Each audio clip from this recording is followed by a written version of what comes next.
Index ஃபண்ட்னா என்ன அப்படின்னு நிறைய பேர் வந்து கேட்டிருந்தாங்க. ஸோ இந்த வீடியோவில் இண்டெக்ஸ் ஃபண்டோட பேசிக்கான இன்ஃபர்மேஷன்ஸ் எப்படி வந்து இன்வெஸ்ட் பண்ணலாம் எல்லாத்தையும் வந்து பார்க்கலாம். அதுக்கு முன்னாடி நம்மளோட சேனல் நீங்கள் சப்ஸ்கிரைப் பண்ணலாம், இப்போவே சப்ஸ்கிரைப் பண்ணிட்டு இந்த பெல் ஐக்கனை கிளிக் பண்ணுங்க.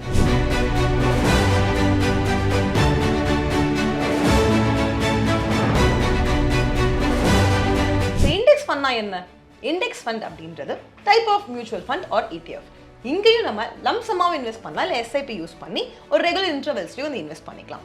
ஸோ பேசிக்லி இங்கே என்ன நடக்கும் அப்படின்னா, நம்ம இந்தியாவோட இந்த மார்க்கெட் இண்டெக்ஸஸ் அப்படின்னு இருக்கு இல்லையா, நம்மளோடதுல Nifty 50 வந்து சொல்லலாம். ஸோ இதோட பெஞ்ச் மார்க்கை மேட்ச் பண்ணுறதுக்கு ட்ரை பண்ணுவாங்க, இதை ஓவர் பெர்ஃபார்ம் பண்ணுறதுக்கு ட்ரை பண்ண மாட்டாங்க.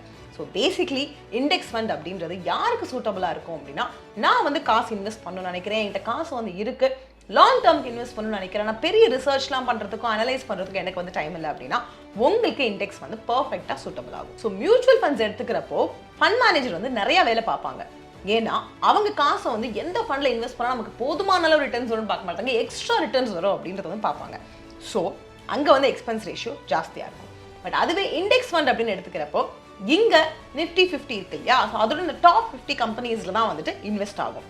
அண்ட் Nifty 50யோட வேல்யூ கூடுச்சுன்னா ஃபண்ட்ஸோட வேல்யூ கூடும், Nifty 50 வேல்யூ குறைஞ்சிச்சுன்னா ஃபண்ட்ஸோட வேல்யூ வந்து குறைஞ்சிடும். ஸோ இந்த மாதிரி இருக்கிறதுனால இந்த இடத்துல எக்ஸ்பென்ஸ் ரேஷியோ அப்படின்றது கம்மியாக வந்து இருக்கும். ஏன்னா இங்கே வந்துட்டு நடக்கிற வேலை ஃபண்ட் மேனேஜர் சைட்லேருந்து ரொம்பவே வந்து கம்மி. ஸோ இதோட ஒரு பெரிய ப்ளஸ் என்ன அப்படின்னு பார்த்தோம்னா, நான் சொன்ன மாதிரி லாங் டேர்ம் இன்வெஸ்ட்மெண்ட் பெரிய அனாலிசிஸ் இல்லாமல் நானே பண்ணிக்கிறேன் அப்படின்னு யோசிக்கிறவங்களுக்கு இந்த இண்டெக்ஸ் ஃபண்ட் இன்வெஸ்ட்மெண்ட் வந்து கண்டிப்பாக சூட்டபுளாக இருக்கும். ஆனால் மினிமம் ஒரு 5 இயர்ஸாவது நீங்கள் வந்து இன்வெஸ்ட் பண்ணணும். 2 வருஷத்துல 3 வருஷத்துல உங்களுக்கு வந்து ரிட்டர்ன்ஸ் கிடைக்குமா அப்படின்னு கேட்டிங்கன்னா கொஞ்சம் கஷ்டம் தான். பட் 5 இயர்ஸ் அபோவ் நீங்கள் வந்து வச்சிங்கன்னா கண்டிப்பாக உங்களுக்கு வந்துட்டு நல்ல ரிட்டர்ன்ஸே வந்து கொடுக்கும்.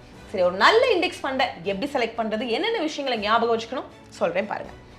நீங்கள் போயிட்டு கூகுளில் சும்மா டைப் பண்ணி பாருங்களேன், இண்டெக்ஸ் ஃபண்ட்ஸ் இன் இந்தியா அப்படின்னு சொல்லிட்டு போட்டிங்கன்னா உங்களுக்கு லிஸ்ட் வந்து வரும். அதில் நீங்கள் என்னென்ன பார்க்கணும்? நம்பர் 1 எக்ஸ்பென்ஸ் ரேஷியோ 0.2க்கு உள்ளே வந்து இருக்கணும், அது கீழே வந்து இருக்கணும். இந்த எக்ஸ்பென்ஸ் ரேஷியோனா என்ன? நாம் காசு அங்கே வைக்கிறவங்க, நிறைய ப்ராசஸ் நடக்குது, ஒருத்தர் மேனேஜ் பண்ணுறது எல்லாமே நடக்குது இல்லையா, அதுக்கு அவங்க சார்ஜ் பண்ணுற ஒரு ஃபீ தான் இந்த எக்ஸ்பென்ஸ் ரேஷியோ. இது வந்து 0.2க்கு மேலே இருந்ததுன்னா என்ன பிரச்சனை சொன்னா அப்படின்னு கேட்டிங்கன்னா, நம்ம லாங் டேர்முக்கு இன்வெஸ்ட் பண்ணுறோம், நம்மளை வெளியே வரப்போ இந்த எக்ஸ்பென்ஸ் ரேஷியோ பிடிப்பாங்க, அப்போ பெரிய அமௌண்ட் நம்மளோட அந்த ரிட்டர்ன்ஸ்லேருந்து கட் ஆகும். ஸோ எக்ஸ்பென்ஸ் ரேஷியோ எவ்வளோக்கு எவ்வளோ கம்மியாக இருக்கோ அவ்வளோக்கு அவ்வளோ நல்லது. அண்ட் இண்டெக்ஸ் ஃபண்டில் கண்டிப்பாக மியூச்சுவல் ஃபண்ட்ஸ் எல்லாம் நம்ம வந்து கம்பேர் பண்ணுறப்போ கம்மியான எக்ஸ்பென்ஸ் ரேஷியோ தான் இருக்கும். But still check it. AUM நீங்கள் பார்க்க வேண்டிய 2வது விஷயம் assert under management. So assert under management ஜாஸ்தியாக இருந்ததுன்னா நிறையா இன்வெஸ்டர்ஸோட பார்ட்டிசிபேஷன் இங்கே இருக்குன்னு இருக்கும். அண்ட் அது கம்மியாக இருந்ததுன்னா இன்வெஸ்டர்ஸோட பார்ட்டிசிபேஷன் கம்மியாக இருக்குன்னு அர்த்தம். பட் எப்பயுமே AUM கம்மியாக இருக்கக்கூடிய இடத்துல பாஸ்ட் ட்ராக் ரெக்கார்ட்ஸ் வந்து மோசமாக இருக்குன்னு அர்த்தம் கிடையாது. But it is always good to go with a good AUM. அடுத்தது என்ன அப்படின்னு பார்த்தோம்னா ரிட்டர்ன்ஸ். இண்டெக்ஸ் ஃபண்ட்ஸில் பாஸ்ட் பர்ஃபார்மன்ஸை வச்சு நம்ம ஃபியூச்சர் பர்ஃபார்மன்ஸை ப்ரெடிக்ட் பண்ணவே முடியாது. So we have to wait and see. அதனால தான் நான் சொன்னேன் கொஞ்சம் லாங்கர் டியூரேஷனுக்கு நீங்கள் வந்து இன்வெஸ்ட் பண்ணுங்க அப்படின்னு சொல்லி. ஓகே, இங்கேயும் 2 ஆப்ஷன்ஸ் வந்து இருக்குங்க. ஒன்று வந்து ரெகுலர், இன்னொன்று டைரக்ட்.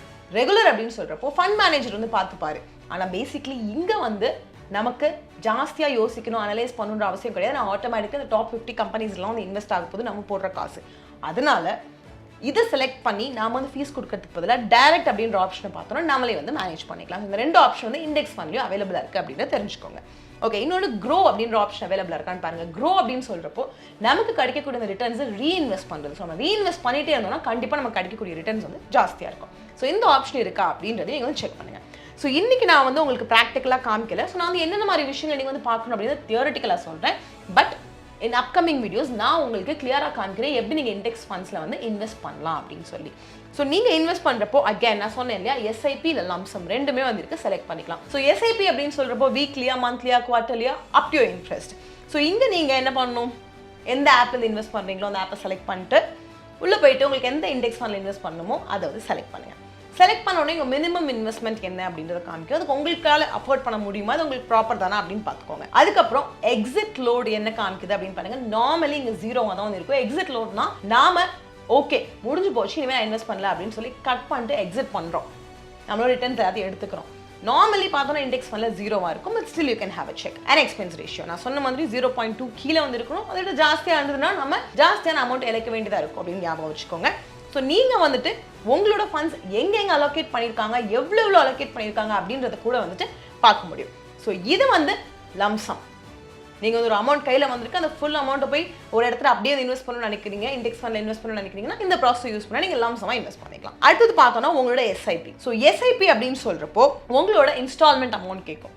நீங்கள் 500 போடுறீங்களா, 5000 போடுறீங்களா, 10,000 போடுறீங்களா, எல்லாமே வந்து சொல்லலாம். அதுக்கப்புறம் உங்களோட இன்வெஸ்ட்மெண்ட் டியூரேஷனை டேட் செட் பண்ணிக்கோங்க. மந்த்லி இந்த ஒரு டேட்டில் இவ்வளோ அமௌண்ட் வந்துட்டு போகணும் அப்படின்னு நீங்கள் செட் பண்ணிக்கலாம். அதுக்கப்புறம் ஆட்டோ டெபிட் ஆப்ஷன் இருக்கும். ஸோ இங்கே பார்த்தோன்னா டைரக்ட்லி உங்களோட பேங்க் அக்கௌண்ட்லேருந்து உங்களோட அந்த பர்டிகுலர் அமௌண்ட் டெபிட் ஆகும். பட் நீங்கள் மோஸ்ட்லி வந்துட்டு நீங்கள் இந்த ஆப் யூஸ் பண்ணுறதுனால உங்களோட அந்த ட்ரேடிங் அக்கௌண்ட்டில் நீங்கள் வந்து பைசா வந்துட்டு ரீசார்ஜ் பண்ண வேண்டியதாக இருக்கும். ஸோ அது வந்து நீங்கள் பார்த்துக்கோங்க. அடுத்தது அப்படி பார்த்தோன்னா இன்க்ரிமெண்டல் எஸ்ஐபிக்கு ஆஃப் பண்ணலாம். இன்க்ரிமெண்டல் எஸ்ஐபினா என்ன? இந்த மாதம் நான் வந்து 500 போடுறேன், நெக்ஸ்ட் மந்த் ப்ளஸ் 10%, அதுக்கப்புறம் அகெயின் ப்ளஸ் 10%. ஸோ பேசிக்லி நம்மளோட எஸ்ஐபி இன்க்ரீஸ் ஆகிட்டே போகும். This is also good option. ஏன்னா ஒரு குட்டி குட்டி அமௌண்ட் ஜாஸ்தி ஆகிட்டே போகும், பட் நமக்கு கிடைக்கக்கூடிய ரிட்டர்ன்ஸ் ஆப்வியஸ்லி ஜாஸ்தியாக வந்து இருக்கும். ஸோ அவ்வளோதாங்க, நீங்கள் செலக்ட் பண்ணிவிட்டு உங்களோட எஸ்ஐபியை ஸ்டார்ட் பண்ணிக்கலாம். ஸோ எஸ்ஐபியோட ப்ளஸ் என்ன அப்படின்னு பார்த்தோன்னா, இன்கேஸ் உங்ககிட்ட காசு கம்மியாக இருக்குது, இப்போ நீங்கள் 10,000 எஸ்ஐபி போட்டிருக்கீங்க, ஒரு மெடிக்கல் எமர்ஜென்சி வேறு எங்கேயும் கொடுத்துட்டீங்கன்னா இந்த எஸ்ஐபியை நீங்கள் பாஸ் பண்ணி வச்சுக்கலாம். ஸோ இண்டெக்ஸ் ஃபண்ட் அப்படின்னு சொல்லி சிம்பிளான ஒரு விஷயம். இந்த நான் சொன்னேன் இல்லையா, இந்த இண்டெக்ஸோட பெஞ்ச் மார்க்கை தே ட்ரை டு மேட்ச், அதை அப்படியே ரெப்ளிகேட் பண்ணுவாங்க. எங்கே பார்த்தோன்னா Nifty 50யோட ரெப்ளிகேஷன் வந்து இருக்கும் அப்படின்னு நான் சொன்னேன். ஆனால் நார்மல் மியூச்சுவல் ஃபண்ட்ஸ்லாம் எடுத்துக்கிட்டோம் அப்படின்னா அவங்க வந்து அவுட் பெர்ஃபார்ம் ஜாஸ்தி வந்து பண்ணுறதுக்கு ட்ரை பண்ணுவாங்க. ஸோ நீங்கள் லாங் டேர்ம் இன்வெஸ்ட் பண்ணணும்னு நினைக்கிறீங்க, கன்சிஸ்டண்டாக வந்து இன்வெஸ்ட் பண்ணுவீங்க, பட் பெரிய அனாலிசிஸ்லாம் பண்ணுறதுக்கோ ரிசர்ச் பண்ணுறதுக்கோ யோசிக்கிறதுக்கோ உங்களுக்கு டைம் இல்லைன்னா இண்டெக்ஸ் வந்து உங்களுக்கு வந்து கை கொடுக்கும். ஸோ பேசிக்லி நான் இந்த வீடியோவில் வந்துட்டு பேசிக்கான நார்மல் இன்ஃபர்மேஷன்ஸ் வந்து கொடுத்துருக்கேன். பட் இன் ஃபியூச்சர் நான் உங்களுக்கு ஒரு கம்ப்ளீட் வீடியோ வந்து போடுவேன், எப்படி நீங்கள் இண்டெக்ஸ் ஃபண்டில் இன்வெஸ்ட் பண்ணலாம் அப்படின்னு சொல்லி ஒரு ஸ்க்ரீன் ரெக்கார்டிங்கோட வந்து போடுறேன். ஸோ வெயிட் பண்ணுங்கள், கூடி சீக்கிரம் அந்த வீடியோ வந்து உங்களுக்கு வந்துடும். அதுக்கப்புறம் you can decide index fund உங்களுக்கு சூட்டபிளா இல்லையா. But consistency and long term investment அப்படின்றது குட் ரிட்டர்ன்ஸ் அப்படின்னு ஞாபகம் வச்சுக்கோங்க. ஸோ இதோட நான் இந்த வீடியோ முடிச்சுட்டு கிளம்புறேன். உங்களுக்கு இந்த மாதிரி பர்சனல் ஃபினான்ஸ் பற்றி, பிஸ்னஸ் பற்றி, ஃபார்மிங் பற்றி பல விஷயங்கள் கற்றுக்கணும் அப்படின்னா நம்மளோட ஃப்ரீடம் ஆப்பை போய் இப்போவே டவுன்லோட் பண்ணிட்டு உள்ள இருக்கிற எக்கச்சக்கமான கோர்சஸ் எக்ஸ்ப்ளோர் பண்ணி பாருங்க. உங்களுக்கு கண்டிப்பாக அது கிளிக் ஆகும். ஸோ இதோட என் வீடியோ முடிஞ்சிருச்சு. அடுத்த வீடியோ பார்க்கலாம். அது வரைக்கும் நீங்கள் உங்களை நல்லா பார்த்துக்கோங்க. நன்றி, வணக்கம்.